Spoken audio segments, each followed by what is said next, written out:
স্বাদ 10-10 একদম ঝরঝরে একটা তেহারি। আজকে কেমনে রান্না করছি আপনারা লাগে শেয়ার করুন। কয়েকটা গোপন টিপস মানলে আপনারাও এরকম পারফেক্ট একটা তেহারি রান্না করতে পারবেন। আমার এই তেহারি কিন্তু সবাই পছন্দ করে। আর কতটুকু পানি দিলে এই তেহারিটা একদম ঝরঝরে হবে সেটাও আপনাদের সাথে থাকলো এই ভিডিওতে। চলেন শেয়ার করি। এখানে দেখতেই পাচ্ছেন পেঁয়াজ কুচি নিয়ে নিলাম, মাংস নিয়ে নিলাম। আর মাংসটাকে আমি ভালোভাবে ধুয়ে নেবো। এইদিকে আমি আগে বেরেস্তাটা বসাই দিই, তেল দিয়ে দিলাম, পেঁয়াজগুলো দিয়ে দিলাম, এইদিকে হয়তো তারপর বেরেস্তাটা, আর এইদিকে আমি আগে করছি মাংসটা ভালো করে ধুয়ে নেওয়ার জন্য। মাংসটা ভালো করে ধুয়ে নিয়েছি পরিষ্কার করে। এদিকে আমার বেরেস্তাটা হয়ে গেছে। বেরেস্তাটা হয়ে যাওয়ার পর আমি বেরেস্তা কিছুটা তুলে রাখতেছি, আর কিছুটা বেরেস্তা কড়াইতে থাকবে। সেই বেরেস্তাতেই আমি আমার মাংসগুলো দিয়ে দিব, যেগুলো আমি ধুয়ে পরিষ্কার করে রাখছিলাম। এই যে আমি আলাদা করে রেখে দিয়েছি, আর এখানে দিয়ে দিলাম মাংসটা দিয়ে দিচ্ছি। পরে এনে আমি মশলা টশলা দিয়ে দিব, লবণ দিয়ে দিতেছি কিছুটা মরিচের গুঁড়া দিয়ে দিতেছি, ধনে গুঁড়া, আর দিয়ে দিতেছি জিরা গুঁড়া। দিয়ে দেওয়ার পর আমি আর একটু দিয়ে দিলাম হচ্ছে বাটা মশলা, গোটা মশলা, সব কিছু একসাথে দিয়ে ভালোভাবে মাখিয়ে নিতেছি। বাটা মশলাটা দিয়ে দেওয়ার পর ভালোভাবে গোটা করে এটারে মাখিয়ে নিতেছি। মাখিয়ে নেওয়ার পরে এটারে আমি আরেকটু মনে হলো যে মরিচের গুঁড়া দেওয়া লাগবে, তাই আরেকটু মরিচের গুঁড়া দিয়ে দিলাম।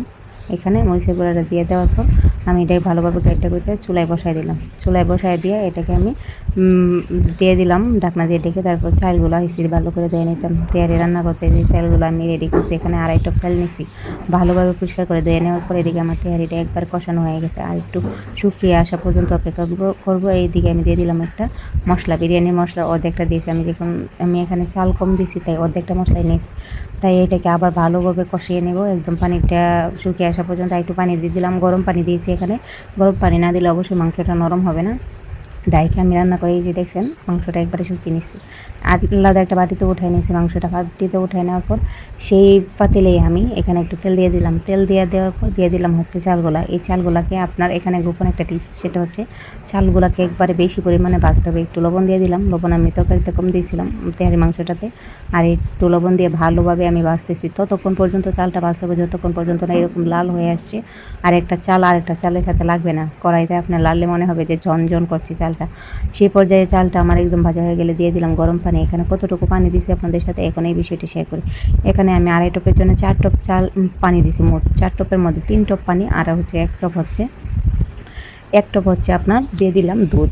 মোট 4 টপ পানি দিয়েছি। এইরকম 2.5 টপের জন্য সবাই বলবে 5 টপ, কিন্তু আমার মনে হয় 2.5 টপের জন্য 4 টপ পানি দিলে আমি সবসময় এভাবে রান্না করতে হাঁড়িটা অনেক বেশি পারফেক্ট হয়।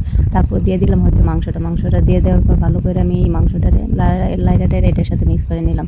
মিক্স করে নেওয়ার পর আমি একদম বলক আসা পর্যন্ত অপেক্ষা করছিলাম। বলক আসা পর্যন্ত একটু পরে আঁচটা কমাই দিয়ে আমি হালকা আঁচে রান্না করলাম। রান্না করার পর দেখেন তেহারিটা কতটা পারফেক্ট হয়েছে।